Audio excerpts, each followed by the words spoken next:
I'm sorry to say but last 10 yearలోని ఏదైతే 19 నుంచి 24 వరకు 24లోని ఓన్లీ 2 ప్రాజెక్టులు వచ్చాయని అంటే as a young chief minister Jaganmohan Reddy గారు వచ్చినప్పుడు చాలా బాగుంటుందని అనుకున్నాను యాజ్ ఎ యంగ్స్టర్ నేను కూడా.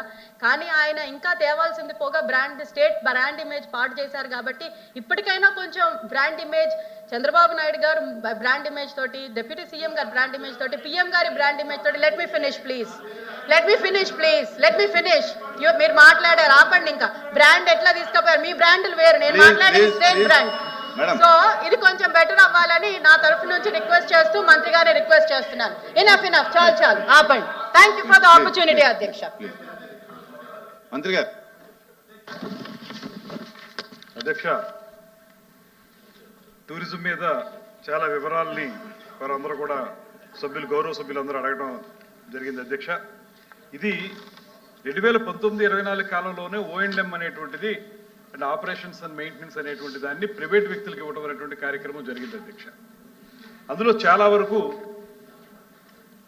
వారెవరో కూడా ఏదైతే లీజుకి తీసుకున్నారో ఆ లీజు డబ్బును కట్టకపోవడం వల్ల వాళ్ళ మీద యాక్షన్ తీసుకోవడానికి మేము ఆల్రెడీ అప్రోచ్ అవ్వడం జరుగుతూ ఉంది అధ్యక్ష.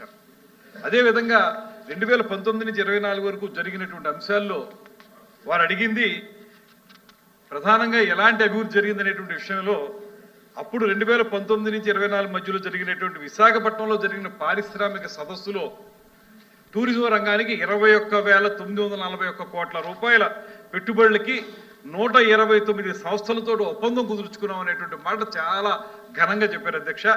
అందులో కనీసం 20% కూడా అమల్లోకి రాలేదు అధ్యక్ష. ఇది ఆ రోజు జరిగినటువంటి అంశం. అదేవిధంగా 41,000 మంది ఉద్యోగాలకి ఇస్తామనేటువంటి చెప్పినటువంటి మాట ఏది కూడా సాకారం కాలేదు. ఆ రోజున ఎంతమందికి ఉద్యోగాలు ఇచ్చారని ఎంప్లాయ్మెంట్ ఎక్స్చేంజ్ల దగ్గరికి వెళ్ళి ఒక రిప్రజెంటేషన్ ఇస్తుంటే హౌస్ అరెస్ట్ చేసినటువంటి పరిస్థితి ఆ రోజు ఉంది అధ్యక్ష.